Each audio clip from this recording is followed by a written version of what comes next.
All right, we're live now. All right, good morning, everyone. We are going to do a quick little update from the newsroom. I'm Liv, and first things first, we're going to talk about the weather a little bit because we have some storms moving through. So, what do we have right now? Current temperature, 80 degrees. I can't see the dew point temperature though, but I know it's in the upper 60s or low 70s because it is, yeah, if you, well, it'll change soon enough. All right, first half of the day is going to be warm, and it feels steamy out there. I mean, temperature-wise, not too bad. It's 80 degrees right now. I think our high is expected to be 83, 84, very similar to yesterday. You can see a little bit of action on this satellite radar because we did see some storms and a few showers to the northwest of the city early this morning, but we should be dry until late afternoon. It's kind of unorganized right now, the system that is, but things start to get a little bit more cohesive, kind of, if that makes sense, later this evening. So I think we could start seeing a few pop-up showers, thunderstorms as early as 3 p.m. But at least last time I checked, it looked like dinner time would be a little bit more of an organized system moving through the area. Here's some of our upcoming highs and lows for the next 7 days. The thing about this week is that we have a chance of a shower, thunderstorm pretty much every single day. It's not a situation where we have like a washout by any means, like it's raining from the time you wake up to the time you go to bed. But we do have a chance of usually evening showers, which is just kind of what happens in the summer, right? We kind of have all this energy build going into the evening, and then we have a pop-up shower, a thunderstorm. So let's look at those current temperatures again. 80 degrees in New York and Long Island. We're still in the 70s for Hartford. It's warmer for Newark, 86 degrees. But most of us are going to top out in the mid-80s, which is average for this time of year. So there's those storms that passed us earlier this morning to the north. So part of New York State and Pennsylvania and New Jersey. And then I don't think we have a future cast up for Max 2, but it'll be mid to late this afternoon that we see some more showers and thunderstorms. I think the place that will see the most amount of rain, probably New Jersey. Not really the southern half, but north and especially northwest, because often when storms travel east, they hit New Jersey the strongest in the tri-state because they get a little weaker as they move out further to Long Island. I don't think Long Island is going to get a whole lot of rainfall compared to the lower Hudson Valley, New Jersey, because we could see 2 to 3 inches of rain last time I checked. But it was a little less out on Long Island, like a quarter to half an inch. But still, that doesn't mean that you can't see a strong storm pass through. So we do have a risk of some, localized flash flooding when we do have these systems move through. Humidity 71% right now. Temperatures still in the low to mid 80s, but a little cooler for Hartford, East Hampton, 77 and 76 for those areas. Do we have any live pictures we can take?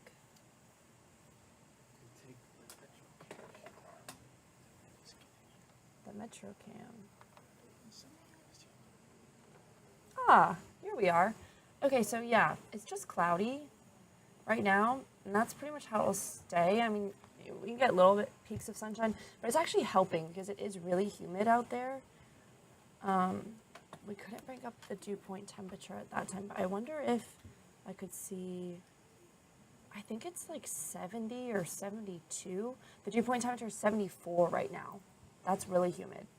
That's really uncomfortable, and I could definitely feel it on my way to work. So the clouds actually are helping us out a bit. Even though temperature-wise, it's really not that bad. This is pretty typical. But then in the next few days, and we'll see when our 7-day pops back up, but the next few days, it's going to be really hot. We'll get back into the 90s, I think, by Wednesday or Thursday, or even if the high is 88, 89 or something, it will actually feel like we're in the 90s. Yeah, thank you. So we'll go back to current, light winds, 5 miles per hour. Yeah, if you just look at this map, it doesn't look too bad, right? These are all nice temperatures, 80 degrees, 77 for Hartford, And then there's those showers and thunderstorms. I mean, it's pretty scattered, more to the northwest, parts of Pennsylvania as well. But I need to get a futurecast mixed into this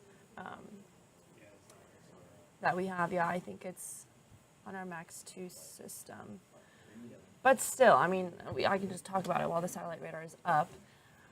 About 3 p.m. is our first chance, but I think the later it gets, the higher of a chance and the more rain that we're going to see.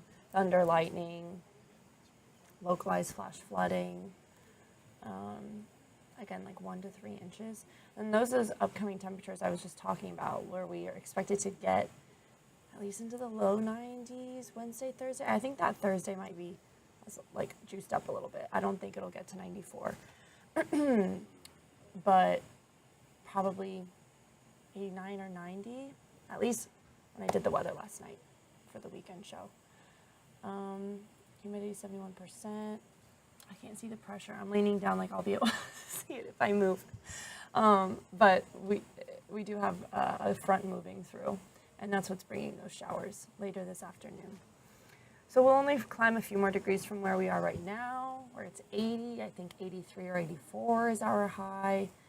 And then we have a few hours where we'll be dry. The good news about today will be the worst of it this week, too. Even though we have consistent chances of showers and thunderstorms pretty much every day, every afternoon and evening, today is the most severe, I guess. Like tomorrow, we might have some rain kind of linger overnight into tomorrow morning. There's a chance if you commute around 6, 7, 8 a.m. that we could still be getting some rain, but not completely widespread. And then the first half, I believe, of Tuesday, it's just that consistent chance. We're never completely in the clear, but it's not like an all-day rain event. And I think Wednesday is mainly dry, but then we just have a chance of a quick shower or thunderstorm. Today is the most kind of organized, widespread system that's going to move through the area. So cloud cover for the first half of the day. I mean, really the whole day is going to be cloudy, but at least the first half is going to be mainly dry. Temperatures in the 80s, very humid. Unfortunately, this cold front that's moving through and bringing us showers, we would hope that it would make things less humid, right?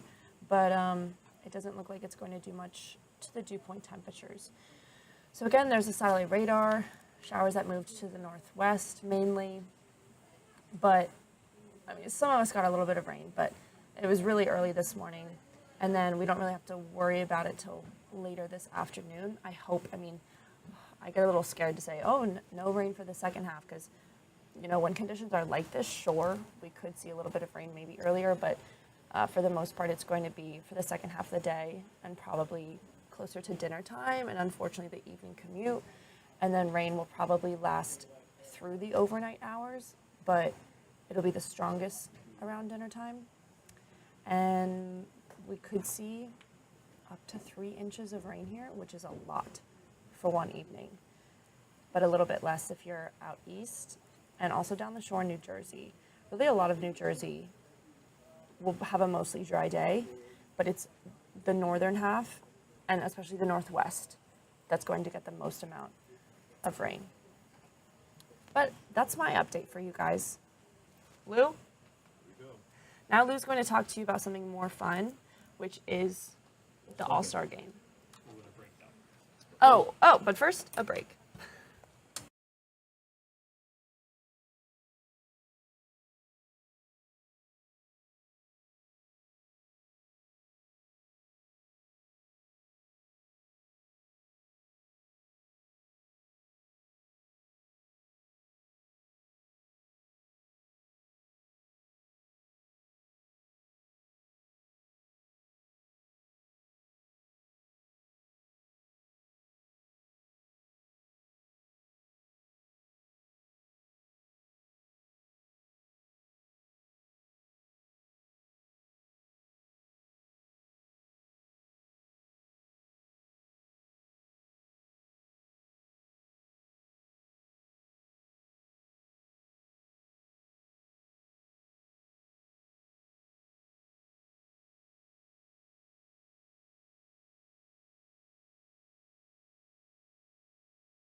All right, we're talking a little all-star game now. Lou Albany, sports producer here at Fox 5. For those who don't know, been here 40 years, so I've seen a lot of all-star games. This one down in Atlanta.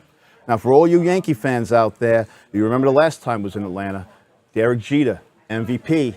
Derek Jeter went on to be the MVP of the World Series in 2000. Aaron Judge, just saying. Aaron Judge has a big game, wins the MVP. Yankee fans might be celebrating a trip down the canyon of heroes. But let's not jump ahead. Game tomorrow night, Fox. It's on Fox. Best All-Star game. I'm not biased. I'm being honest. All those other leagues, they're garbage. Absolute garbage. We don't want to watch them. Nobody likes them. They got to keep changing the formats. But baseball is king when it comes to the All-Star game. And what's beautiful about being in Atlanta is a lot of New York flavor. We got Francisco Lindor, for the first time, is going to be starting as a Mets shortstop. He's been there before with Cleveland, but now he's a Met. Pete Alonso going back, this time he actually earned it. Last year, it was a joke. He shouldn't have been there. Francisco should have been there, but that's another story. Aaron Judge, Carlos Rondon, who would have thought he'd be at the All-Star game, and Jazz. Jazz is a great story, and let's not forget Edwin Diaz. Jazz is a great story. He is energetic. He makes plays. He's exciting. I mean, everything about him is just exciting. He's going to be in the home run derby tonight, and he's just exciting. So there's a lot of New York flavor down there, and everyone's going to be rooting for it. Now, All-Star game at 8 o'clock. They have a pregame show. The network has a pregame show. At 6:30, right here on Channel 5, we have our own pregame show hosted by Tina Savasio. It's a great show. I can say that because I produce it, okay? She goes one-on-one with Francisco Lindor. He goes into everything about his family, how important they are, about how his career with the Mets, about being a leader and about being the All-Star. And he is an All-Star, and he is a leader. And you know what? A lot of people think he's going to lead this team to great things in the second half. Now, the All-Star break comes at a time when both the Mets and the Yankees need it. They're both struggling. Yankees lost again yesterday. The Mets lost again yesterday. So it gives them 4 days to regroup, come up with ideas. I think the Mets, personally, if I had to fix the Mets right now, I'd bring up those two young studs in the minor league, McClain and Sproat. Okay, put them in the rotation. Take Clay Holmes, who's a heck of a starter, has done a great job, but he's running up on innings now in the 90s, never gone this far. Put him in the pen, fix your starting rotation, concentrate on offense. They need to get a center fielder, all right? Bring back up Francisco Alvarez, hope he can now learn something from his time down. That's important. So that's the fix for the Mets. I think it's an easy fix. Yankees a little bit different. They need a third baseman desperately. They need to get consistent. Consistency is the key. Their bullpen now looks like it's really banged up. Those are areas, and Cashman is going to be aggressive because he understands that window for Judge is closing, so they got to do it. But let's talk All-Star game, okay? Two of the greatest young pitchers in the game, Paul Skeens of the Pirates, Tarek Skubal of the Tigers. They're starting. Okay, I know they're going to go 1 inning or 2, but to represent what this team and what this sport is all about. Those two guys are the future of pitching in Major League Baseball. And if you're a Met fan or Yankee fan, you're watching that game tomorrow and thinking, each of these guys would look great in either Citi Field or Yankee Stadium. Now, Skubal, I could see him possibly signing with Detroit, but he hasn't signed yet. Skeens, no way Pittsburgh keeps him. And if Pittsburgh's smart, they trade him. They've got a package. If I'm the Yankees, I go the whole farm. If I'm the Mets, I do the same. This guy is a star. He's not only a star on the mound, but he's a star off the field. And that's what makes the All-Star game special. All these players have stories off the field. They have personalities. Okay, Lindor, you're not going to find a happier guy than Francisco Lindor. He's fun to watch. And that's what makes the baseball All-Star game so special. And Fox does an amazing job with it. Okay? They mic the players. You get the real feel of being on that field. We saw it a couple of years ago when Nestor and Jose Trevino, and how they were working each other as a pitcher and catcher. It was hilarious, and it was fun, and you got a feel of being in baseball. And that's what Fox gives you. You know, you could talk about all the, I'm going to be biased. We're Fox, I understand that. But Fox revolutionized sports. In 1994, when they took over and got the NFL, okay, it was huge. And a guy by the name of David Hill revolutionized sports television. You know, everybody watches a game, they see the little box up there, the scoreboard. Well, guess what? He came up with that idea. He came up with that idea, and everyone's supposed to say, oh, what up? And now everyone has it, and everyone loves it. You can't watch a game now without it. Tells you the score, tells you the inning, tells you how many what the miles of the pitch is, what the pitch was. Are you kidding me? How could you live without the Fox box? And that's what it should be called, the Fox box, because he came up with it. All right? Miking the bases, miking the areas, getting the sounds of the game. The sounds of the game is so important because baseball has so many sounds. You got to do the sounds of the game. And they show you that. The angles. And you know what else they are? They're fun.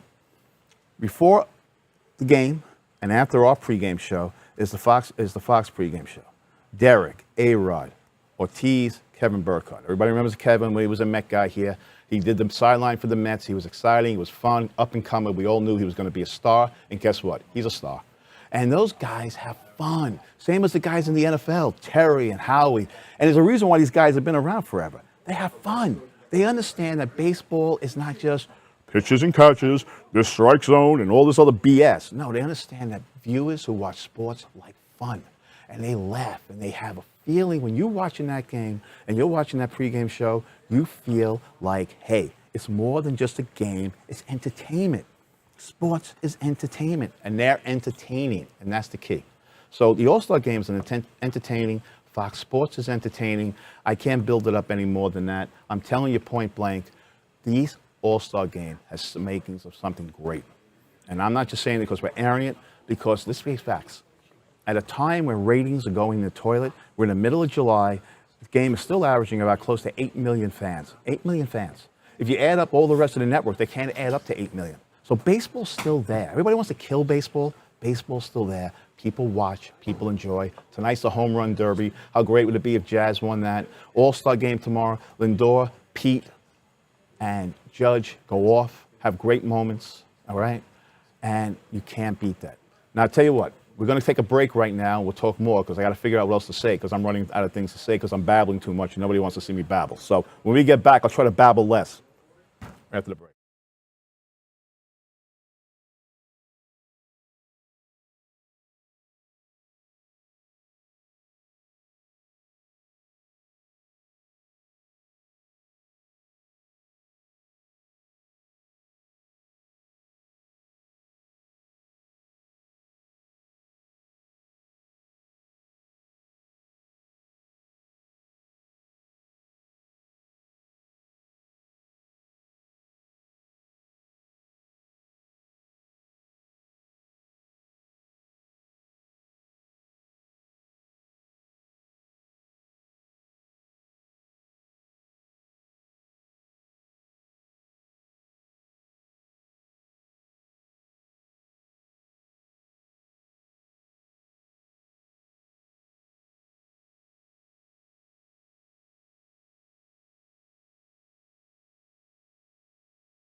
Back talking All-Star Game, and I'm back talking about our pregame show tomorrow from 6:30 to 7 on Fox 5. Why? Because it's always about me. So I have to make it about me. I'm producing that show. Tina is anchoring it. Tina's great. All right. We already talked about Lindor. Another thing we're going to have on tomorrow, which is all Yankee fans are going to enjoy, John Sterling, the voice of the Yankees. He still is. I don't care if he's retired. He's still the voice of the Yankees. He is going to join us in studio. We're going to talk Aaron Judge's legacy. He's seen every pitch up to this point, and he knows Aaron Judge better than anyone. So we're going to go all through his career and how John's going to remember how he started to where he is today. John has great stories. John is, listen, we're a half-hour show. He'll still be talking when we go to credits. So John talks. We love that. But he says something, and he's fun. Again, it's all about fun. All right? We're going to do a one-on-one with Pete Alonso. He is Mr. All-Star Game. Like I said, a year ago, he didn't belong there. This year, he does. He's made himself back to being the Met guy between him and Lindor. Now, let's talk about a guy who's not there. Let's talk about the guy who got snubbed. Come on, Met fans. We all know who that is. How they kept Juan Soto out of the All-Star Game is a tragedy. That is a travesty. A travesty. How could you not pick him? He had the greatest June of any baseball player on record. All right? And even though he had a slow start, let me tell you something. He still had good numbers. Now, yes, his average with runners in scoring position and the money he makes combined and all that BS is always a transitional period. But now the transition is over, and I think if you're a Met fan, you're thrilled that he didn't make it because he can say on the opposite. He can say it's not going to bother him. Well, guess what? It bothers him. You saw it the last couple of games. He is ready to have a monster second half. So far, the Mets find themselves a half game out of first, and they have three guys, three superstars in Lindor, Soto, Alonso, who have yet to gel. They have not gotten hot at the same time. If they get hot at the same time in this second half, these next 2 months, there's no stopping them. The Dodgers are takeable. We saw it last year. I think they're more takeable this year. The Mets can do it. They got the rotation set now. Oh, look at this. You know what we're looking at right now? We are looking at the live shot of Truist Stadium in Atlanta. Look at that. All-Star Game is going to be played there. And like I told you, the last time they played the All-Star Game, not in that stadium, but in that city, Derek Jeter. Derek Jeter was the MVP. So Aaron Judge, Francisco Lindor, Pete Alonso, the pressure's on you. Because he was the MVP of the All-Star Game, and he was the MVP of the World Series. So if either one of those guys, any of those three guys, had the game of their lives in the All-Star Game, 2, 3 at-bats, you can write it down. Go to the bank, go to FanDuel, do whatever you want, bet that team, bet them to win the MVP. Trust me, I'm never wrong. But I'm telling you, that is a beautiful stadium. We all hate the Braves. I know that in New York, everybody hates the Braves, so I can't, for Met fans, still hate the stadium because they go down and they lose all the time. Still a beautiful stadium, and it's going to be a beautiful event. And when you think of Atlanta and you think of baseball, you think of one man, Henry Aaron.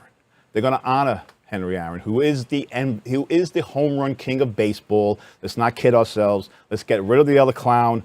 He is the home run king. Also the nicest man you're going to find. He had, you know what, the greatest stat for Henry Aaron is if you took away all his home runs, he still had 3,000 hits. It's amazing what an all-around ball player. He doesn't get the credit. Everyone talks Mickey Mantle. Everyone talks Willie Mays. Everyone wants to talk all these great stars. Henry Aaron might be the greatest baseball player ever played, and he doesn't get the credit because he didn't hit 50 home runs. Every game he played in a great way. He was the most consistent ball player there is, and isn't that what it's all about? Coming out every game, okay? You're a family of 4. You buy your tickets for a game on August 25th. Henry Aaron is going to be on the field. You know what? You know you're going to see a great ball game from Henry Aaron. You can't say that for a lot of superstars because a lot of guys decide, August, today, I'm not interested in playing. He played, just like a lot of those guys did. One of the greatest, if not the greatest player of all time, and obviously, I will say, the most underrated ball player who's ever played this game. But that's going to be a big ceremony down in Atlanta. Everyone remembers that he hit the home run against Al Downing to break Babe Ruth's record at a time when he was getting death threats, a time when it was a different time in America, and he was able to do it. He took the pressure, and he did it. And he did it with class. And when Barry Bonds broke his record, he did it with class, knowing full well Bonds should not be holding that record, but he did it with class. He's a class man. All right, other things we have in tomorrow's show, we're also speaking about, you will hear from obviously all the other New York players. And like I said, I spoke about the pitching situation. It's a shame because I thought Max Fried would have been great if he started. It would have been nice if Max Fried started down there. He played in Atlanta his whole career, won a World Series down there, has the blister, he's not pitching. That's a shame. You know the guy we're also not talking about who gets so much criticism? He's a manager in the AL dugout. Aaron Boone. Aaron Boone, who everyone wants to fire, he's managing the All-Star game, guys. Remember that. He took his team to the World Series. Whether you like him or don't like him, you think he can't handle the pitching staff properly, he does all these things that everybody hates. He's managing the All-Star game for a reason, guys. He went to the World Series. So let's back off, let Aaron Boone enjoy. Plus, another nice man, a very nice man, and deserves the honor. He earned it. So, other players you got to look at the Dodger contingent. Ohtani, of course, amazing. Okay. Freddie Freeman, people like Mookie Betts, people like that. That's a great team. But Ohtani makes that work. Shohei Ohtani, Aaron Judge could be the two greatest baseball players of all time. Generational talents, generational players. The guys is amazing. I don't have to tell you that. And the fact that they're in both leagues, and the fact that one's in New York and one in LA, and they're going head to head, that makes it even more special. So Shohei is going to be there. You have Aaron Judge. Okay, those are the type of stars that people want to see. And there's a bunch of young players. It's amazing. Of the top 10 highest paid players in baseball, only three are in the All-Star game. Which goes to show you, it's still a young man's game. Young players breaking onto. No one's more exciting than Ella De La Cruz. No one for the Reds. The kid can do everything. He could run. He can field. He can hit for power. And he does it in such an exciting way. And that's what makes sports special. Anybody can hit the ball. Anybody can catch the ball. Anybody can hit the basket. Anybody can make a tackle. But those guys who do it with flair and excitement, they go a cut above. And that's what people want to see. Because remember, the All-Star game is just an exhibition game of fun. And that's what it is.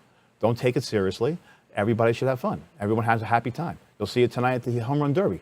All the players are hanging out there with their kids, their families. They're watching the Home Run Derby, and they're having a great time. And that comes across the screen. So Fox does a great job doing that. They give you a great insight into these players, not just as players, but as people. And that's so important because you got to remember, guys, they're people. They all have stories. They all have families. And they all had journeys to get here. So it's really, really, really, All-Star Game has moments where it's special. How much time we got left, guys? Another minute. So I'm almost done babbling. I got another minute, then you're going to go to the noon. Make sure you watch the noon. Bianca Peters, Liv is going to be up there doing the weather. It's a great show. Make sure you watch it, all right? The last thing I'm going to say, and also, again, 6:30 tomorrow night, Fox 5, pregame show, half hour, Tina Savasio, Jennifer Williams. We all have good stories. We're going to show you people. We don't think about the stats and all those numbers. Save that for those other clown sports networks. Us, it's about people. We show you who the people are on the field because that's what people want to see.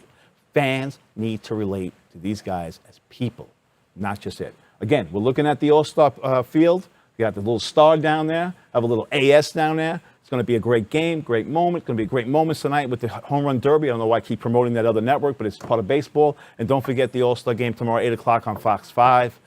Pre-game show at 7 for the network. And most importantly, 6:30 to 7 o'clock, our pre-game show.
Ladies and gentlemen, the President of the United States.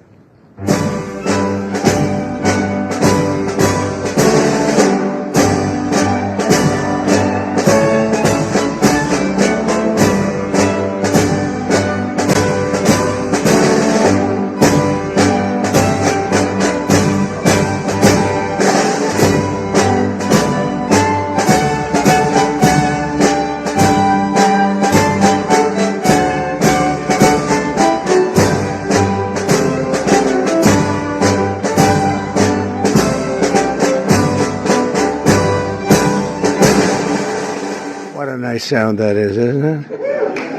What a nice. Please sit down. Hi, Scott. So I always said that if I ever became president, I would play that all the time, no matter where I went in the building. But I've never really gotten to do it. I wanted it for breakfast, lunch, and dinner. We had a great meeting with NATO, the Secretary General, and we're going to do something a little different for this country. We're going to supply weapons to NATO at a large amount. They're going to deliver the weapons, and they're going to pay for 100% of the weapons. So, a little different. A little different. Hi, John. So we're really, that's a big thing. And we thought we had 4 deals, Howard, right, with Putin. Somehow they end, and we get off the phone. Oh, that was a very nice conversation. And then he sends missiles into buildings someplace. I said, what was that all about? So anyway, so we're going to be doing that with NATO, and it's fully approved, fully done. We'll send them a lot of weapons of all kinds, and they're going to deliver those weapons immediately to the site of the war, different sites of the war, and they're going to pay for 100% of them. This all was made possible by going from 2 to 5% a month ago when I went there. So, yeah. And those countries, those European countries, and I said, look, we have an ocean. It's not fair that we did, because under the Biden administration, we paid about 3.5 times more than they did. We were in for $350 billion. Got nothing for it. We were in for 350, and they were in for 100. So, which really meant one thing, because you have great business leaders here. It meant very simply that they were better negotiators than our president was. But so this is a very important thing, and hopefully that will come to an end. At the end of 50 days, if we don't have a deal, then we're going to have to do. We have no choice but to do secondary tariffs. You call it secondary tariffs, which are pretty tough. Which we don't want to have to do, but let's see what happens. But we thought we had a deal. Numerous times I'd get home, I'd say, First Lady, I had the most wonderful talk with Vladimir. I think we're finished. And then I'll turn on the television, or she'll say to me one time, wow, that's strange, because they just bombed a nursing home. I said, what? So we don't like that. But I want to thank you all for being here, and welcome to the first ever White House Summit of Faith and Business Leaders. You're really some of the greatest business leaders in the country. When I looked at some of the names, I said, whoa, that's big stuff we have here today. In fact, before I was president, I would have been very intimidated, but now I'm president, so I don't have to be. But today we celebrate the core values that built this country: and freedom, hard work, risk-taking, and above all, trust in Almighty God. You're very much into God in this room, and that's very nice. You're business leaders who believe strongly. We have some business leaders that don't believe strongly, and somehow you and I don't like them as much. But I want to thank Pastor Paula White. She's been my friend for a long time. And John, for convening this incredible group. Her husband's one of the most talented musicians in the world. Stand up, John. Stand up. Okay? I stole a couple of his songs for the rallies, and he never sued me, so I was very happy. But we all come from the same place, right? So it was great, and we appreciate it, John. Thanks as well to Treasury Secretary Scott Bessent, who's doing a fantastic job. He goes on television and he calms the market. I go on television, I rile the market, and I say, we better send him in there, Howard, right? And the market's become so calm and nice. So you're doing a good job, Scott. Thank you very much. You make any deals today? We got a lot of them, boy, I tell you. We have. But the best deal is just sending out the paper. You know, they keep saying, well, he hasn't made the deal. Oh, we made a number of deals. But why isn't he doing deals? Because the paper is better than any deal we can make. Do you understand? The people in this, Kevin, they asked you that question this morning. You were great this morning. But they said, well, when is he going to start making deals? The next time we could say, just, no, every time he sends out a document that you have to pay 35%, or 25%, or 50%, or in one case, 100%. Those deals, you can't beat those deals, but we're still willing to talk. And they all, literally every country wants to make a deal. We're in a good position. You would call it a position of strength. I don't talk that way because I'm a politician now, unfortunately. And I don't want to talk about strength. I just want to say we have to be treated fairly because we were ripped off on trade and the military for, we protected other nations. Nobody paid us. Nobody did anything for us. Nobody helped us. And that's much different. NATO's a much different situation now. When I got in, I believe we were paying for 100% of NATO. And now they're paying, they went from 2%, but they were paying 1% to 5% that they're paying. That's a big difference. It's about $1 trillion difference. And they're wealthy, for the most part, wealthy countries. And some of them they're among the most powerful, among the wealthiest countries in the world. So they're going to start paying, and they want to pay. And we had a great meeting about 1 month ago. That set the stage for what happened here, but it's very important. So I want to thank Scott for being here. I want to thank Commerce Secretary Howard Lutnick. You are doing a good job, Howard. Am I right when I say I really don't want deals? I just want the paper to get sent? Right? It's true. I don't know if this is on television. Yeah, it's always on television. SBA administrator and a great person, cabinet member, a friend of mine for a long time, Kelly Loeffler. Kelly, you're doing great. She's small business, right? She only does small business, but when you add it all up, it's the biggest bank in the world by a factor of about 10, right? She's doing a great job. And director of the White House Faith Office, Jenny Korn, who's also amazing. Thanks, Jenny. From the earliest days of our republic, the steady compass of faith has guided the strong hands of American workers, builders, and entrepreneurs like really no other. Our country was founded by pilgrims and believers, and every generation since, Americans of faith have built our communities and forged new industries and enriched our country by millions and millions of people and ways. John D. Rockefeller, J.C. Penney, Charles Goodyear, Truett Cathy, and frankly, we have people I could name right in this room sitting here that their names are every bit as big as that. They were inspired by their love of God, and now the proud tradition continues with all of you. And this group reminds us, as a nation that prays is a nation that prospers. And you see that. I think one of the reasons we went so bad is they really wanted to take God and religion out of your lives. And there was nobody to, look up to. There was just nobody. It was, we were freewheeling, and we can't freewheel. Now we have to bring religion back into the country, and we're starting to do that, I think, at a very high level, Paula, a very, very high level. You see churches are starting to fill up again. Under the Trump administration, America is prospering and America is winning like never before. Our country is back. So I was in Qatar, Saudi Arabia, UAE, and then a month ago we were in Europe with all of the NATO countries, European countries, and plus Canada. And almost everyone said almost the exact same words. They said, 1 year ago, your country was dead. Terrible term, but that's what it is. Your country was dead. We thought it was finished. And now you've got the hottest country anywhere in the world. It's true. Is the hottest country. Did you see they found $25 billion of essentially profits last night? They said, where did it come from? It came from management, but it came from tariffs. And it came from, good business skill, and I've always made money. Now I'm making it for you people.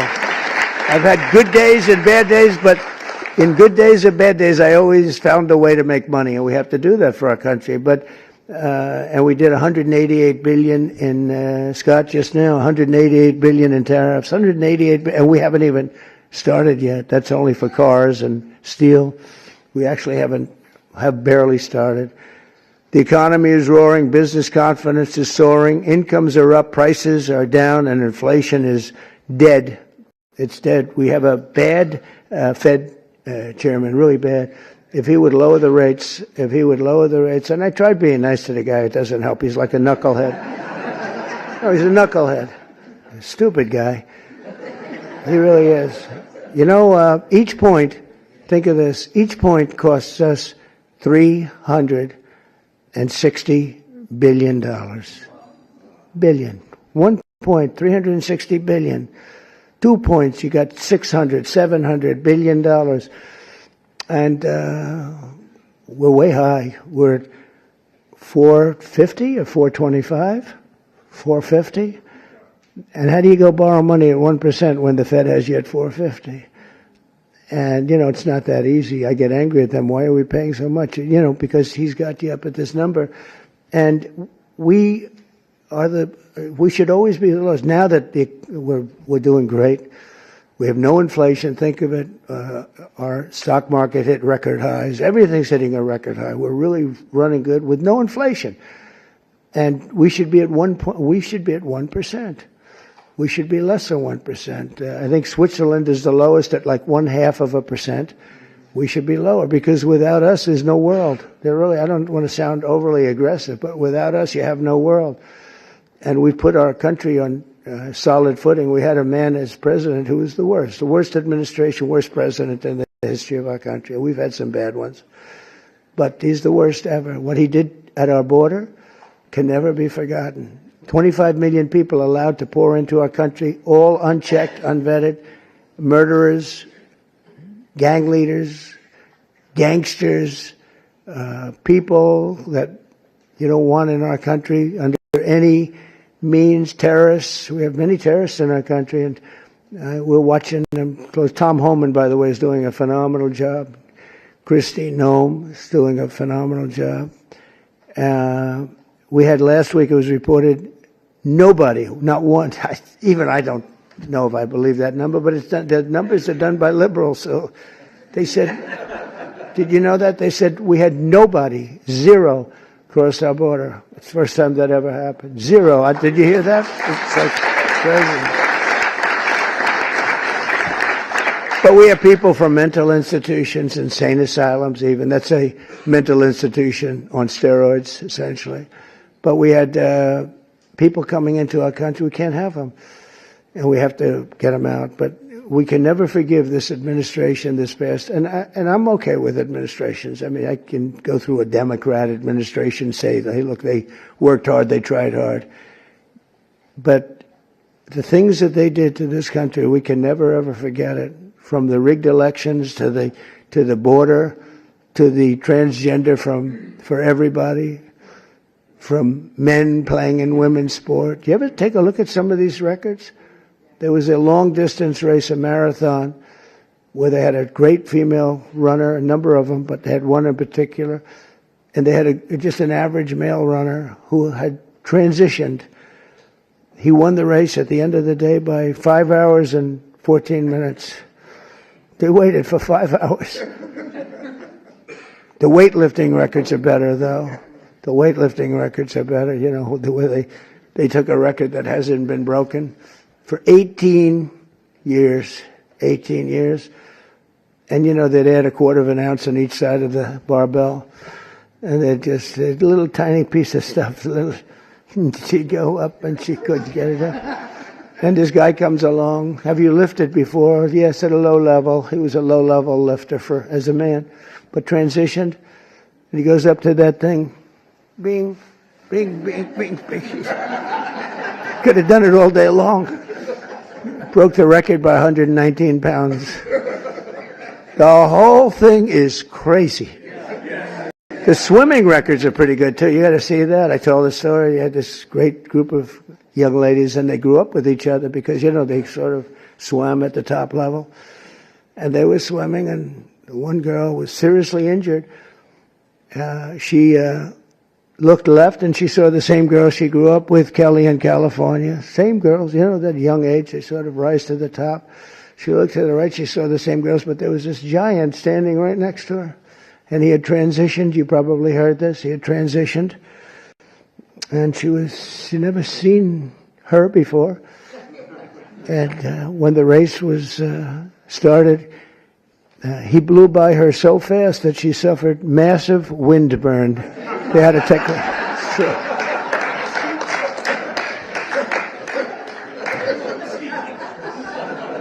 And he got out of the race, and he had a little lunch, and then he came back and watched the rest of the young ladies finish up. The whole thing is crazy, and it's so demeaning to women. It's so demeaning to women. But it is what it is. But what they did to this country, and we ended all of that, as you probably know. We ended the woke. The woke stuff is no longer in favor.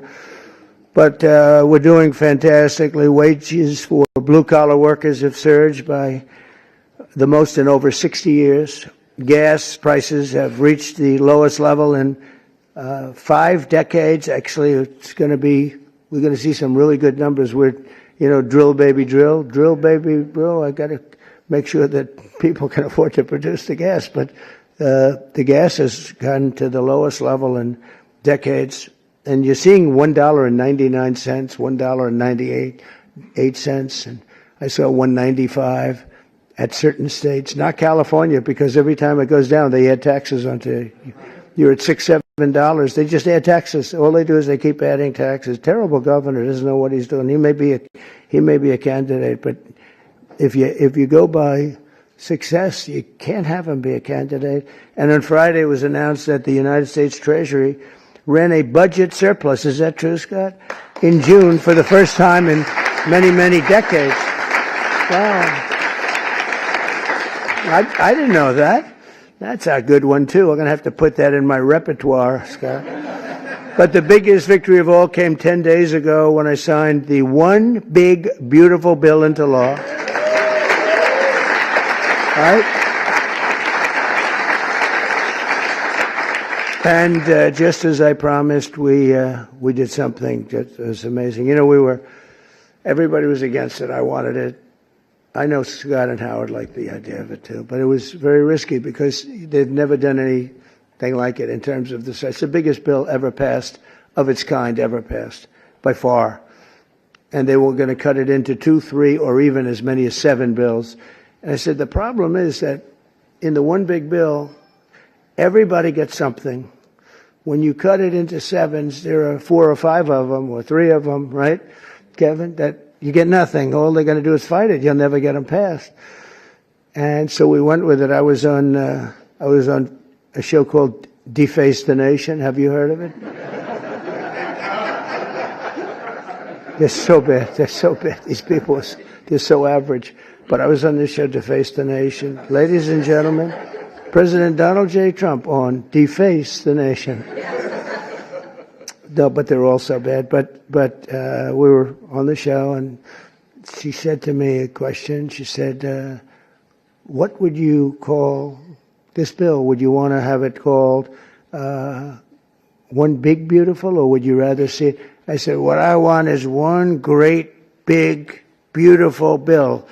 And Speaker Mike Johnson, John Thune, they were watching, and they said, what a great name for the bill. We actually ended up calling it that. We took the great out. I actually liked it even better. One great, big, beautiful. But they said, let's a little bit of a low key. But we got to pass. But we got to pass because there's something for everybody. And there are things that people don't like, but you need them for the country. You have to do some things that are great for the country, but they wouldn't necessarily get the votes. And we got the votes. Think of it, not one Democrat vote. All the goodies that we got, not one Democrat voted in either the Senate or the House. And we're talking about tax cuts and business. So many different things that are so good, right? Not one Democrat vote went with us, not one. So we had to get almost in the House we got 218 to 2. Think of that. 218 to 2. Nobody could do that. It's never been done. And that says, and we have Rand Paul Jr., who's a guy we call him Rand Paul Jr. because he always votes no. A guy named Massey. Always votes no. We had another guy who I helped very, very strongly, helped him with a very personal situation, got him through it. And he voted no. I said, thank you very much. I appreciate it. And then we went to the Senate, and you had, of course, Rand Paul, who always votes no. They call him Just Say No. I think they think it's...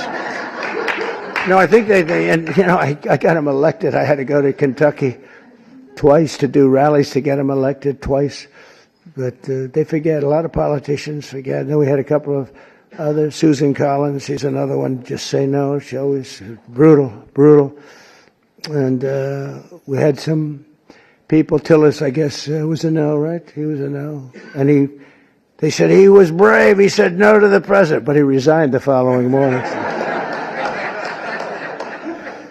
So anyway, that was terrible, I thought. But we couldn't lose more than 3. And we had 3 that said no.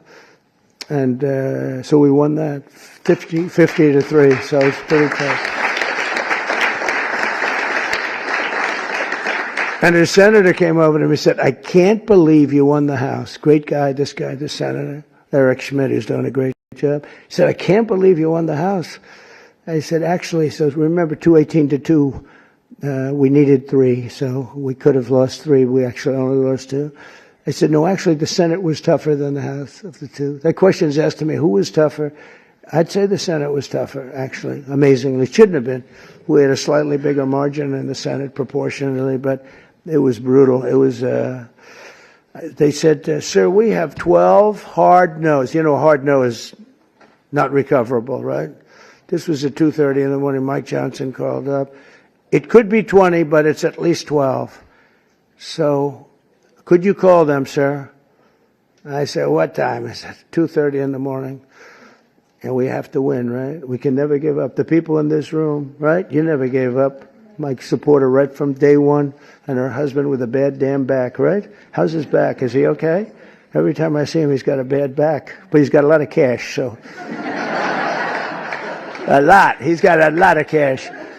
But no, they're great people. Thank you very much. I do appreciate it. You were there right at the beginning, always was there. But we have a situation where we call up these people at 2:30 in the morning, and I got along with them all great. I liked them, but they're tough. They're congressmen. When you're a congressman for 20 years or you're a senator for years, you're smart and you're a survivor because you go through all sorts of hell. But I called up Congressman. I said, Jim, hi, Jim, how you doing? And he said, fine, sir. I said, family's good, yeah. He said, sir, you have my vote. I never said what I was calling about. I said, I do, thank you very much. But how do you know what I'm calling you about? Well, I said, sir, I've been your friend for 2.5 years. You've never called me during normal hours. So I assume that if you're calling me at 2:30 in the morning, you're not calling me to ask me how's the family doing. I said, yeah. So, pretty good. So I called up everyone. I think everyone with the exception of one had to speak a little bit, but I call up, sir, you have my vote. Thank you. Sir, you have my vote. Think of that.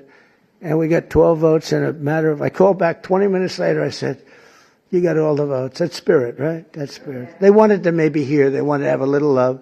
The sad part is that some of the best people are the people that don't get any publicity because they go with something because it's good.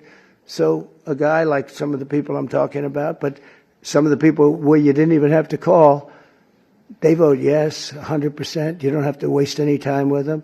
You don't have to beg them, come on, you can do it, come on, let's have lunch, let's have dinner. And then you have other guys that want you to suffer. I mean, some of these people that I just mentioned, whose names I just mentioned, you got to go through hell.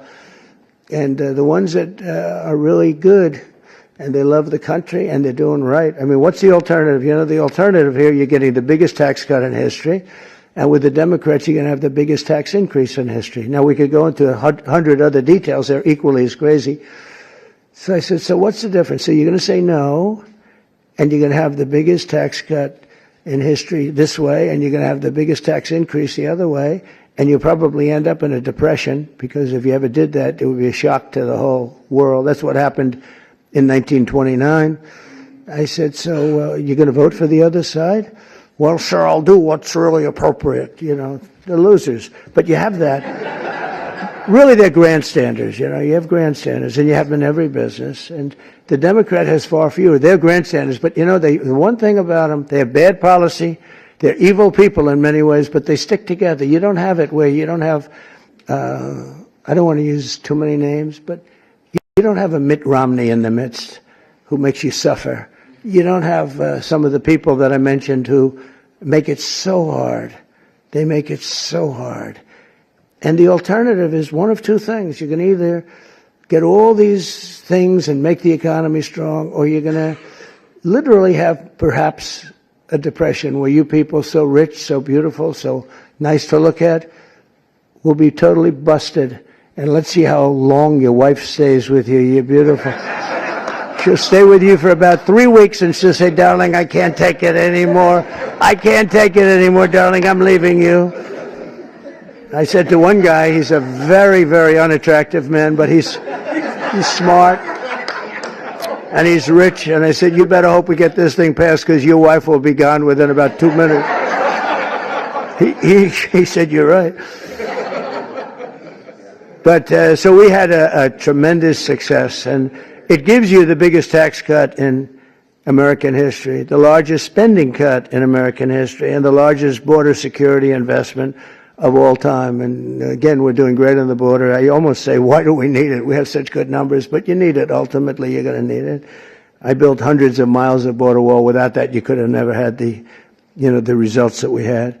But to lift up the American family, we increased the child tax credit and made school permanent. We made it all permanent, the school choice. And we expanded school choice, and for every newborn child, we created what's called the Trump accounts. And this was Michael Dell. I don't know if Michael Dell's here, but Michael Dell, well, you tell him I mentioned his name, because he would call me for 3-4 years. I didn't know Michael. I just know he's a great success story and a great guy. That's all he talked about, was the account where you put $1,000, and as a baby is born, $1,000 into an account, and you let it be invested by, I guess you pick out some good money determinant or fund or index. And I guess at a certain age, like when they're 30, goes earlier than that, but when they're 30, they're supposed to have like $75,000. That would have a huge impact on their lives.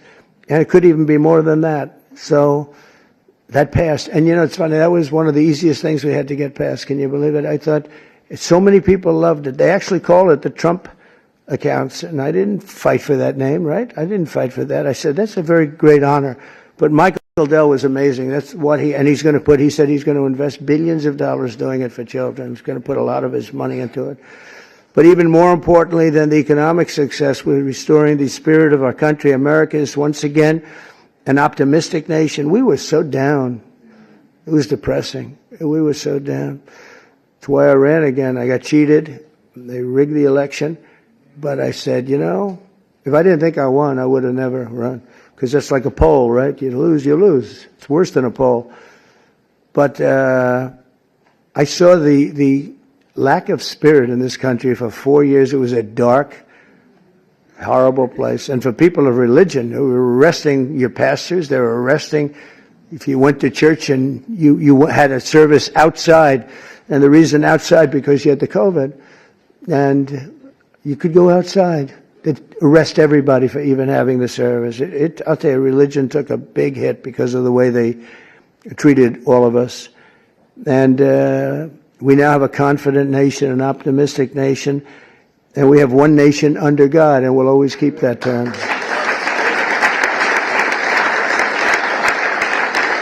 And we're bringing back, very importantly, and not just evangelicals or Protestants or all religions, we're bringing them back into our country. As president, I've ended the radical left war on faith, and we're once again protecting religious freedom like never before in our country. We're protecting it like never before. We're getting rid of the Johnson Amendment that didn't let the pastors and ministers and everybody speak about politics. Now you're able to speak about politics, Paula. You can speak about, you can say, I don't like that guy, and they don't take away your tax-exempt status. You know, they take away tax-exempt. And I'll tell you, remember when that started? It was at the meeting room before I ran, 2015, a year before the election, and I was with 50 faith leaders. They were great, very well-known people, mostly Protestant, but you had rabbis, you had an imam, 2 imams, and we were talking, and I said, I'd love to have your endorsement. And they looked at me like, what? I'd love to have your endorsement. We have such respect for you, and you control it, really very powerful. And they looked at me, they didn't say anything. Do you remember that? And I said, what's wrong with these people? I didn't know about the Johnson Amendment. Don't forget, I never did this stuff before. It wasn't like I ran. I was on the other side. I was on the same side as you. You write contributions to people that you like. But I never ran, so I didn't know about the Johnson Amendment. And I called Paula and Jenny aside. I said, could I ask you, when I said I'd want your, support, your political support and endorsement, they looked at me very weird. What's going on? Well, sir, there's a thing called the Johnson Amendment. And if they even speak about anything having to do with politics, they will immediately take away their tax-exempt status. And if they lose the tax-exempt status in your world, that means you might as well close up your church. I said, you got to be kidding. So I can't really.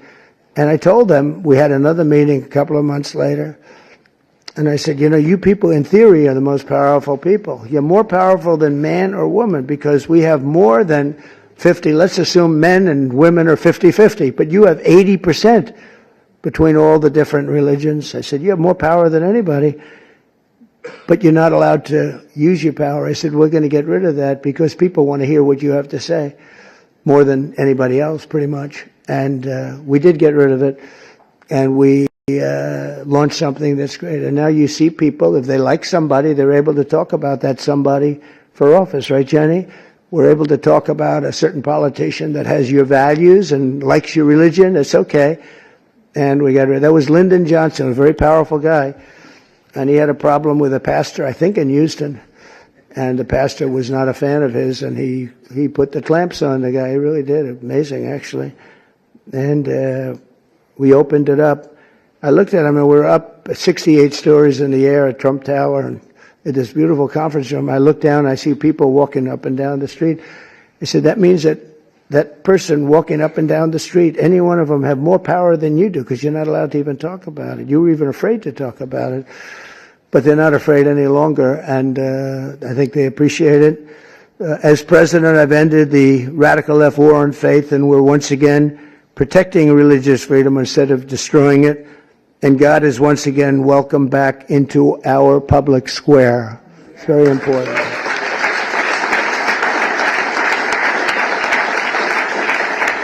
And I stopped the Biden administration's persecutions of Christians and pro-life activists. They would put people in jail if they even uttered the word. And, well, look at me. I mean, look what happened to me. I was under investigation more than the late, great Alphonse Capone. Think of it. Al Capone would kill people for dinner. If he left the room and he didn't like them, he'd have them shot, killed, buried under a building someplace as part of the foundation of a building. They're all over the place. And I said, I had more time under investigation than the legendary Alphonse Capone or probably anybody else.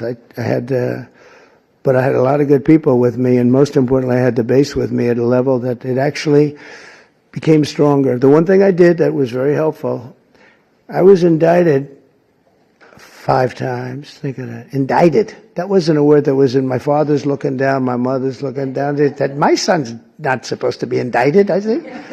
I got indicted 5 times, impeached 2 times. All bullshit, right? All terrible stuff. And I got impeached for making a perfect phone call. Good luck, congratulations. I had a guy come up to me, a secretary of energy from before. Sir, could you call up, of all people, President Zelensky? And I called him. I actually held off. He must have come 10 times. Please, sir. It's because they wanted to do business or something, oil and gas. Who the hell knows what they wanted? You can imagine what they wanted, but they wanted, would you call up President Zelensky? And I did. When I finally got him, I said, congratulations on your win. He had just won. This is early in the process. Should have never been, that war should have never taken place, by the way. If the election weren't rigged, that war would never be happening right now. Millions of people being killed. That war would never be happening. But would you call up? So I say, hello, President. How are we doing? Everything good? Good. Congratulations on your big victory. Wonderful job. Great, great, great. Hang up. That's it. I get indicted for making a phone call. I told that secretary, who wasn't the smartest bulb, he wasn't Rick Perry. You don't want him on your debate team. Let me put it that way. Rick, you're not going to be on my debate team, Rick. But he's the one that asked me to do it, Rick Perry. And I said, thanks, Rick. That was a wonderful suggestion. I just got indicted over your stupid call. This is what we have to put up with, right? This is what we have to do. We have to put up with things. But it's been an amazing period of time, and we've straightened out so many bad things in this country. I created a Presidential Commission on Religious Liberty and established a Department of Justice task force to eradicate anti-Christian bias, because you have a very big anti-Christian bias that you don't think about and you don't hear about it. I established the White House Faith Office to defend and represent people of all faiths, and it's located in the White House. You've never had an office. You've never had that. And Jenny and Paul are there all the time, but we have it in the White House, so people can call up and complain, or they can call up and say, you're doing a great job, whatever. But we have it actually in the White House. Nobody's ever done that. We've restored the fundamental principle that God created two genders, male and female. That was a tough one. And we're defending parents' rights where the parents' rights have been taken away from them in schools. You look at some of these school boards, it's like they're brutal dictatorships, and we brought it all back. The parents have the control now, and last Monday we effectively eliminated the infamous, as I said, Johnson Amendment, such a big deal, and various other amendments and things that really took away your free speech. That's what they've done. They've taken away free speech. I also want to recognize the incredible contribution of our great First Lady, Melania, and she says hello. And Melania did the Be Best initiative in supporting children in our foster care system. She visits a lot of children, a lot. Yesterday we went to the game, the soccer game. I don't know if you saw it in the Meadowlands. It was incredible. And she's always thinking about the children that have a hard time, and helping America's young people reach their fullest potential. And it's remarkable to think that it was only 1 year ago this week that my time on earth nearly ended. And if you look at that, God was with me, because that's something. In theory, I should not be with you today.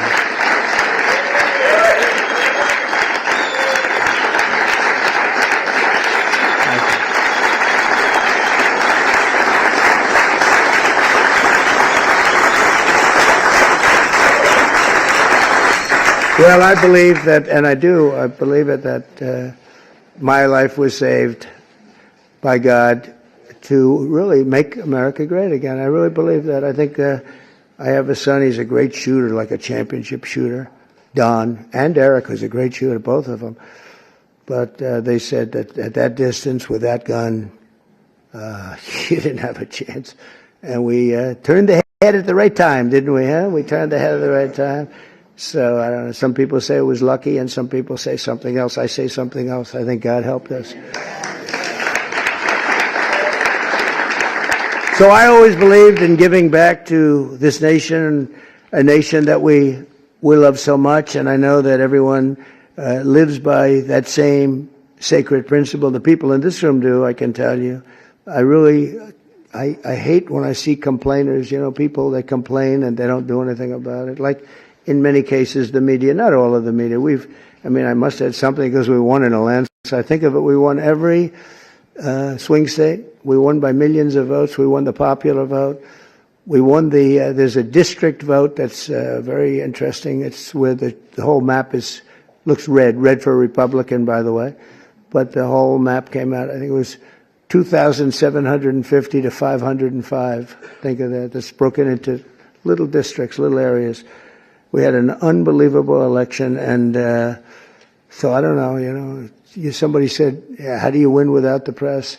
But we have a hidden press, and the real hidden press and the hidden vote is the people and the word of mouth. Word of mouth is more important than the press, and they see what we do and they see how we do it. I want to thank all of you and your great communities, and just it's a blessing to our country that you're here, and a blessing to our country that you become so successful and so great. And people look up to you, have no idea. You don't know. We take things for granted. You don't know. The people in this room are amazing. I even, looking at that list, I really said, that's something great. And you're all believers. I think, Paula, you wouldn't have invited people that were, not a lot of, is there an atheist in the room? Any atheists? I don't think so. I wouldn't want to raise my hand if I were. I'd be in big trouble. No, you invited all people that are outstanding in faith and success. And it's a very noble group, but it's because of the patriotism and goodwill of citizens like you that America remains strong and faithful and free. And together we're going to continue the fight for Judeo-Christian values of our founding fathers. We'll grow our economy, we'll defend our sovereignty, we'll protect our children. When you look at the job we did, I was just thinking, because President Putin said it to me and other leaders said it to me, when they looked at those B-2s go in, and think of it, they flew for 37 hours straight. We had 52 tankers, the gasoline tankers, and they rode along with them at different aspects, and they refueled, and not a screw was broken, not a mark was on those planes. Every engine was perfect. When they landed, they were just as good as when they took off. Think of that, 37 hours and about 40 minutes through a very rough territory. And those machines worked incredibly well, and literally not a problem. And when I honored the flyers, we did it last week, I also honored the mechanics, the people that took care of those machines. And I said it's equally important.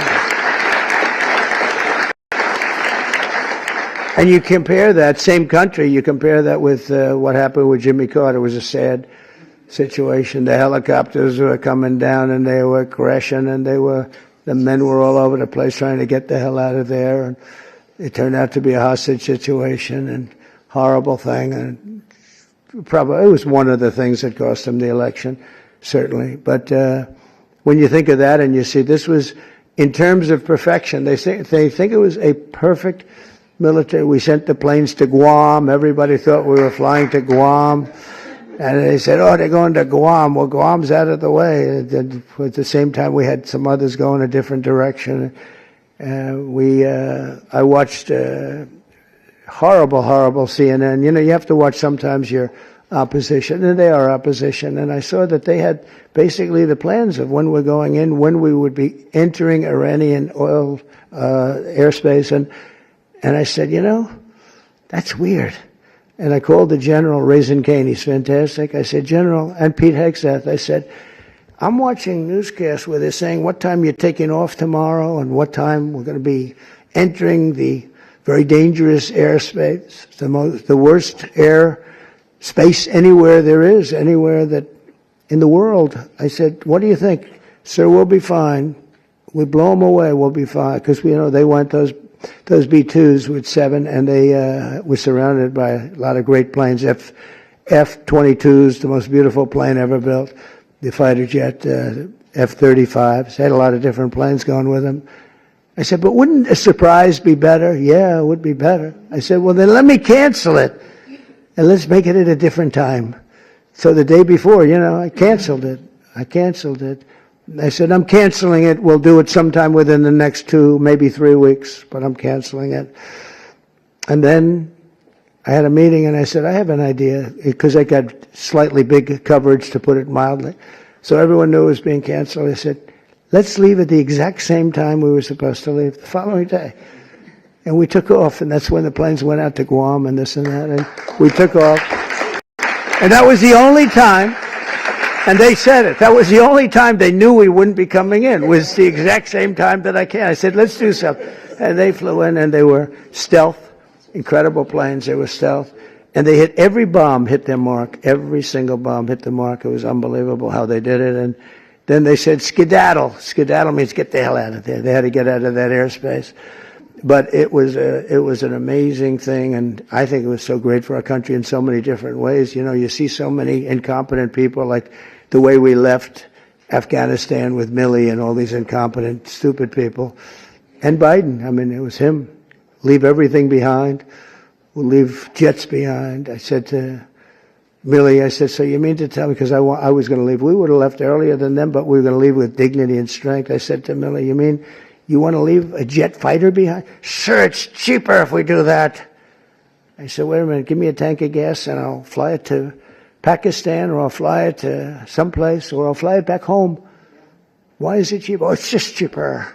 That's when I realized the guy was grossly incompetent, okay? He's telling me it's cheaper to leave a plane than it is that the planes cost $150 million apiece. Let's leave it, sir. It's just great.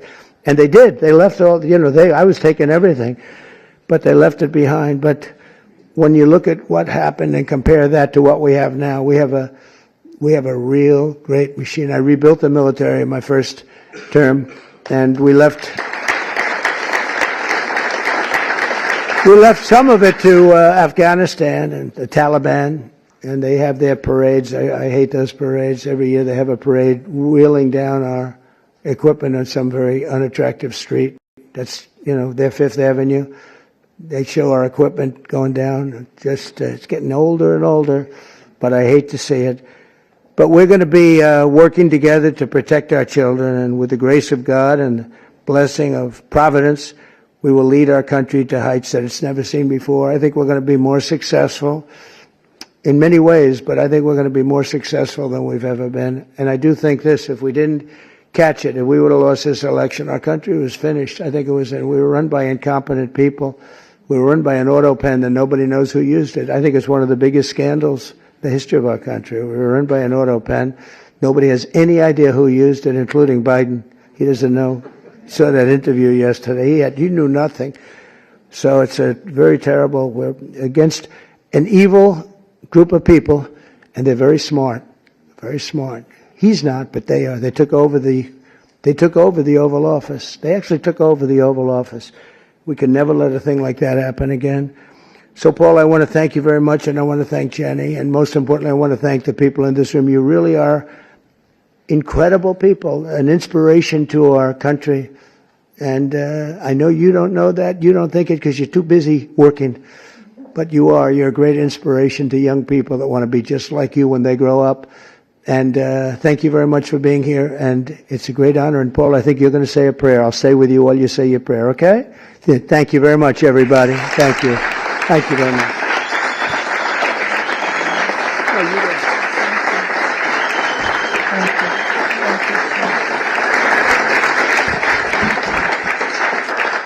Thank you so much, Mr. Preston. You guys may be seated for just a moment. And he is our greatest champion of faith of any president that the United States of America has ever had.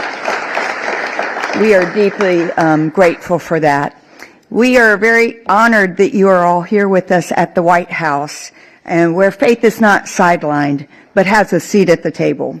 And as we gather today as leaders of industry, of vision, of faith, I believe that today is going to be very enlightened, and I'm so overwhelmed. We're getting ready to worship and pray, and to just think that prayer, worship, and doing good works is welcome back into the White House.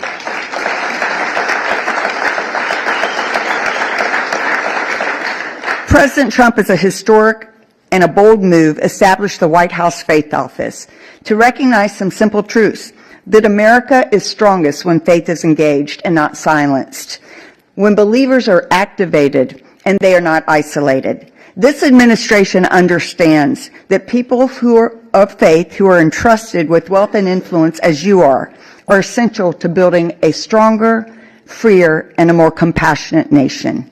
You're more than just CEOs and business leaders and entrepreneurs. You're stewards on divine assignment, builders of legacy, and vessels of impact. You've been called by God to his kingdom for such a time as this. And together we are witnessing something absolutely remarkable. More has been accomplished by this administration in the past 5 months than in the last several decades.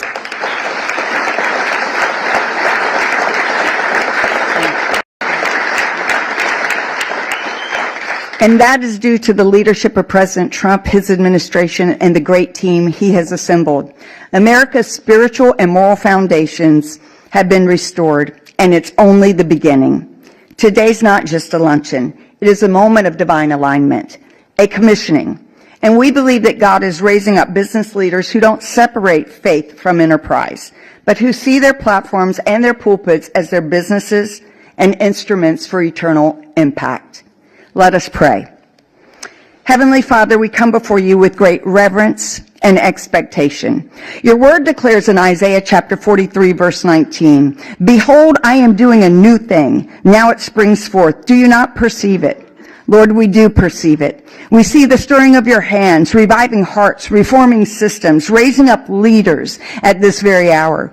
We thank you for our great president, President Trump, for his life, his courage, his clarity, and an unwavering defense of faith and freedom.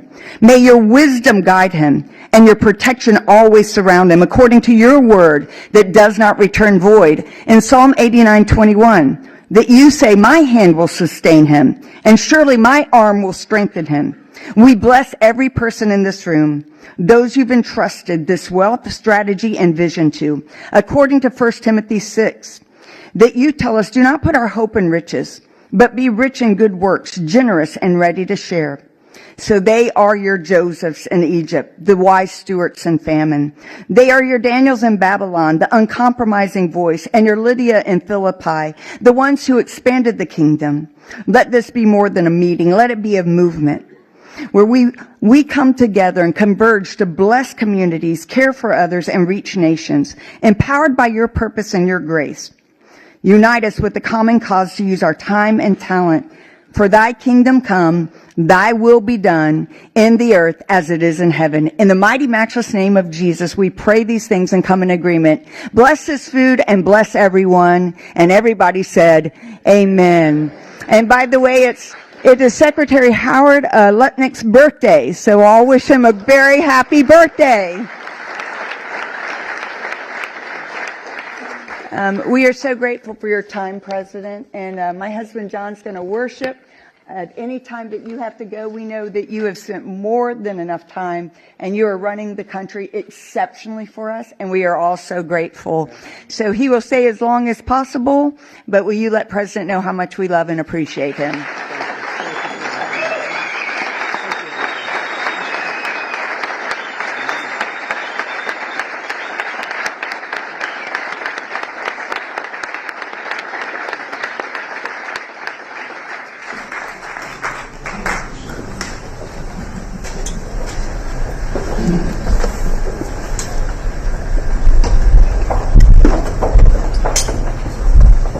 Thank you. I'm going to ask you to remain standing and just feel free to worship. We'll shorten it just a little bit and get all the great secretaries and everyone up. Thank you so much.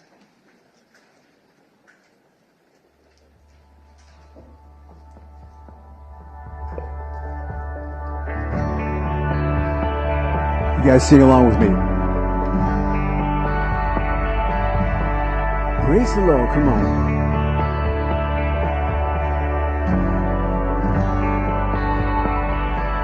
Oh Lord my God, when I in awesome wonder consider all the world thy hands have made, I see the stars, I hear the roaring thunder, thy power throughout thy universe display. Everybody sing. And sings my soul, my Savior God, to thee. How great thou art, how great thou art. And sings my soul, my Savior give your God to Him. How great thou art, how great thou art.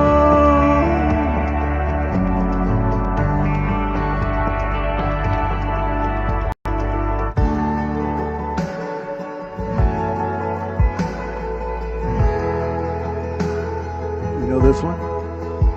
You give life, you are love, you bring light to the darkness, you give hope, you restore every heart that is broken. Great are you, Lord. It's your breath in our lungs, so we pour out our praise, pour out our praise. It's your breath in our lungs, so we pour out our praise to you only. Great are you, Lord. Great are you, Lord. All of the earth will shout your praise. Our hearts will cry, these bones will sing. Great are you, Lord. Come on, sing to Him. All of the earth will shout your praise. Our hearts will cry, these bones will sing. Great are you, Lord. It's your breath, it's your breath in our lungs, so we pour out our praise, pour out our praise. It's your breath in our lungs, so we pour out our praise, we pour out our praise. We're gonna go up. It's your breath in our lungs, so we pour out our praise, pour out our praise. It's your breath in our lungs, so we pour out our praise to you only. Great are you, Lord.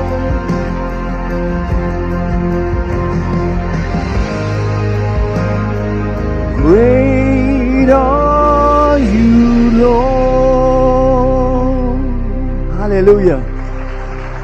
Thank you. Hallelujah. Be blessed. So much to be thankful for. Right now, I'd like to introduce to you Director of the White House Faith Office. Please welcome Jenny Korn.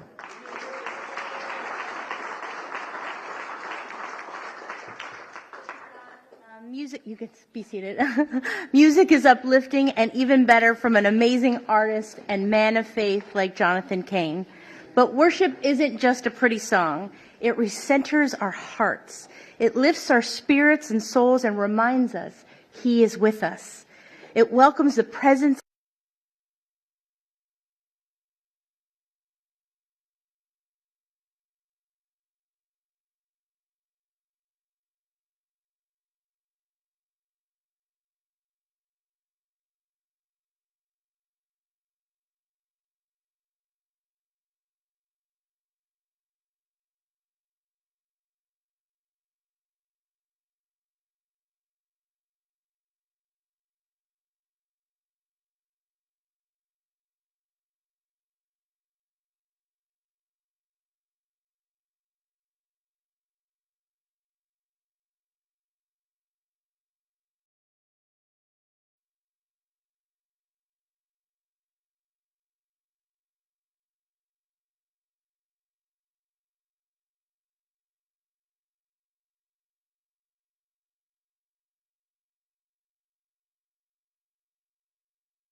The Fox 5 News Block.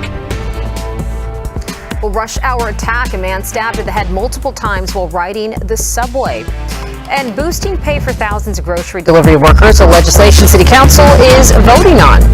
Good afternoon, and Bianca Peters. Welcome to the News Block. We're going to begin with the weather as we take a live look outside right now. Storms on the radar. A flood watch also already in effect. Let's turn things over to Liv Johnson, who is here to time all of this out for us. Hey, Liv.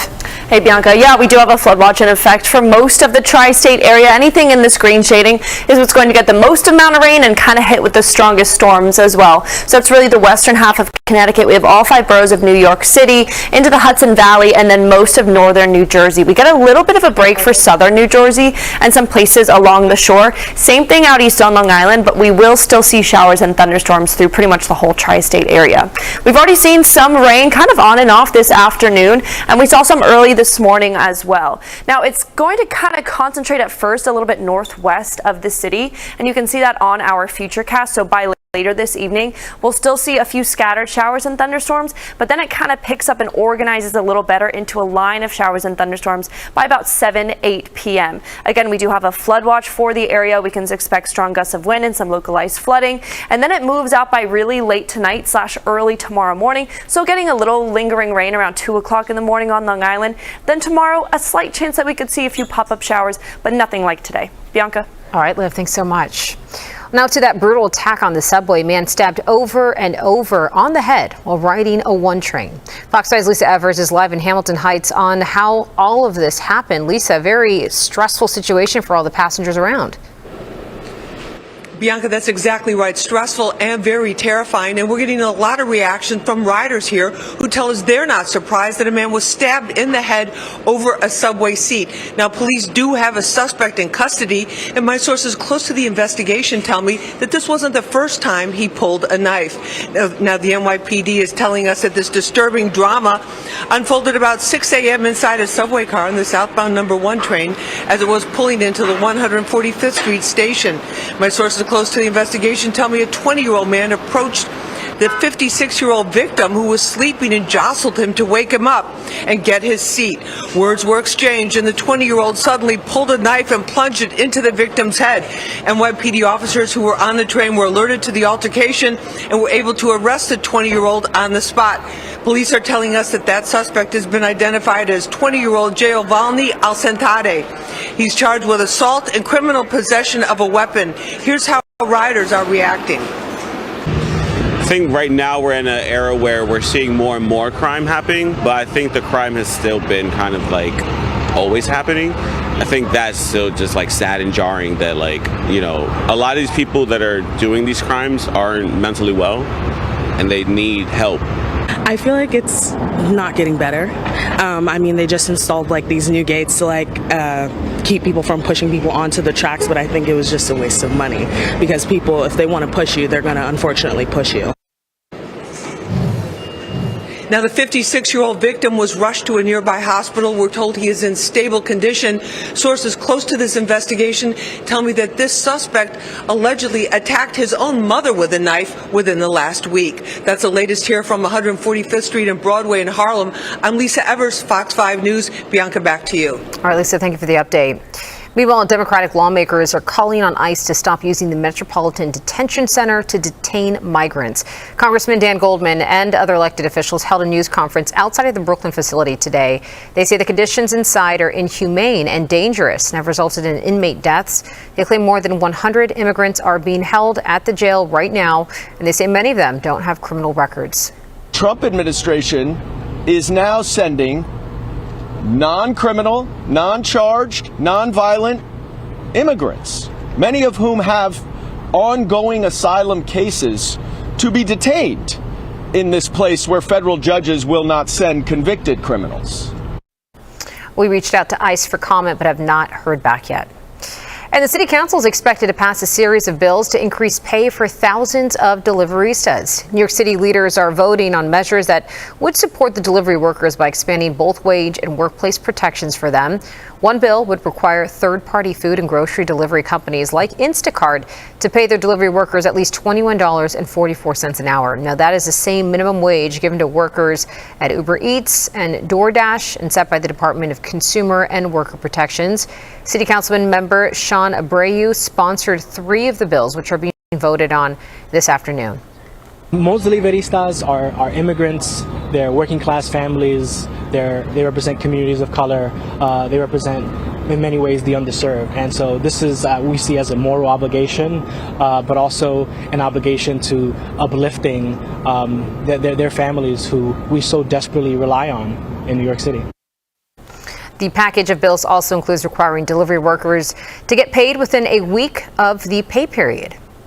And former Governor Andrew Cuomo is expected to announce that he is going to run as an independent in the New York City mayor's race. According to a Cuomo spokesperson, that could happen as soon as this week. After losing the Democratic primary to Zohran Mamdani, Cuomo is also expected to ask all candidates other than Mamdani to drop out by mid-September if they're not in the lead. So that means just one person would face Mamdani come November rather than 4. Eric Adams and Andrew Cuomo are going to be going after very much the same voters, people who are very concerned about public safety, people who are more often than not aligned with the state of Israel. Independent candidate Jim Walden first floated the idea of only having one candidate take on Mamdani. A spokesperson for Mayor Adams, who is running as an independent, called Cuomo a, quote, double digital score loser. And the Republican candidate Curtis Sliwa said, I'm the only candidate with a major party nomination, a 50-year record of serving New Yorkers, and a real path to victory. Meanwhile, President Trump ramping up pressure on Russia to end its ongoing war with Ukraine, even threatening tariffs on Moscow if a deal is not reached within 50 days. Fox's Madeline Rivera is in Washington with the very latest. Russian President Vladimir Putin continuing his attacks on Ukraine. Russia launching more missiles and dozens of drones into Ukraine overnight. The president has said he wants to see an end to this. He's given Vladimir Putin numerous occasions to negotiate a ceasefire to stop these barbaric attacks. This as President Trump's special envoy arrived in Ukraine's capital of Kyiv Monday. Ukrainian President Volodymyr Zelensky calling the conversation productive, adding the U.S. and Ukraine discussed the path to peace and what we can practically do together to bring it closer. The meeting coming on the heels of President Trump teasing a major statement on Russia, now in the 3rd year of its war against Ukraine. This as President Trump's frustrations with Putin over the lack of a peace deal have mounted in recent weeks. Well, I think what we have witnessed now for so many weeks is certainly an honest attempt by the president with Putin to get him to come to the negotiating table. And what has Putin done? He has escalated the war rather dramatically, and particularly against Ukrainian citizens. On Capitol Hill, consensus seemingly growing on both sides of the aisle in support of legislation aimed at crippling Russia's oil industry and hitting Moscow with U.S. sanctions. This as NATO's Secretary General Mark Rutte is in Washington for meetings with lawmakers and the president. We are very unhappy, I am, with Russia. Based on that, we're going to be doing secondary tariffs if we don't have a deal in 50 days. In addition to President Trump announcing plans to sell weaponry to NATO allies that they can then pass on to Ukraine, he's also pledging more Patriot air defense missiles. In Washington, Madeline Rivera, Fox News. And the Firefighters Union says understaffing hampered rescue operations and cost lives at a fire in a Massachusetts assisted living home. That fire took the lives of at least 9 people. Dozens of others were injured after this fire tore through this facility in Fall River. Around 50 firefighters responded to that fire at the Gabriel House complex. Officials say more than 30 people were taken to the hospital and 5 firefighters sustained minor injuries. Around 70 people actually lived in that facility. The cause under investigation. Meanwhile, the NYPD is expanding its new Quality of Life division, also known as Q teams. These teams, which are made up of specially trained officers assigned to lower-level issues, including illegal vending, they're going to expand to every Manhattan precinct starting today. Officials say the 2-month pilot of the program led to over 6,100 summonses, 357 arrests, and improved 311 response times by 16 minutes on average. Police Commissioner Jessica Tisch says the program will roll out to other boroughs in the next 6 weeks, with full deployment expected by September 1st. All right, starting tonight, there will be no G train service on select weeknights and weekends between Court Square and Bedford and Nostrand Avenues. The MTA is resuming work on the long-running signal modernization project for the G line. These outages will take place overnight from 9:45 p.m. to 5 a.m. During the shutdowns, fare-free shuttle buses will replace train service between Court Square and Bedford Nostrand Avenues. That shutdown is going to end August 18th. And a new state-of-the-art police facility opened on Long Island to give police the most realistic ways to train for dangerous scenarios. Take a look. Get down! I got you. I got you. Cover me. The new police training village in Nassau County, made of real buildings, emulating real infrastructure, allowing for real-world scenarios. Nassau County Executive Bruce Blakeman was joined by U.S. Attorney General Pam Bondi and other officials for that ribbon cutting happening Sunday. The state-of-the-art facility is a place where federal, state, and local law enforcement can utilize for training officials, and the saying that the funding comes from a public and private partnership. The idea is that officers can be presented with real-life dangerous scenarios and be prepared for any and everything if encountered on the job. Meanwhile, should you spend millions on a rock that isn't even a diamond? Sotheby's auction house is hoping that you will, because later this week it is auctioning off a 54-pound rock that fell to Earth from Mars. It's the largest piece of the red planet to ever make its way to the Earth, and it's expected to fetch between $2 to $4 million on Wednesday. Sotheby's says the meteorite blew off the surface of Mars when it was struck by a massive asteroid. That's what testing shows. It fell to Earth recently, according to that auction house. It was found in the Sahara Desert in 2023. Very interesting. All right, let's take a live look outside on this Monday. Very warm out there. Liv, how are things looking? Yeah, Bianca, I mean, other than the flood watch that we have and the incoming storms, the other story of the day is just that it's very hot and humid. Already in the mid to upper 80s, 88 for Newark and Trenton. It feels a lot warmer than that because of these dew point temperatures that we have, which are already in the 70s. Look at Belmar, 77. That is very, very humid for these coastal areas, but really all through the tri-state, dew point temperatures in the 70s. So when it's not raining, it's just hot and uncomfortable.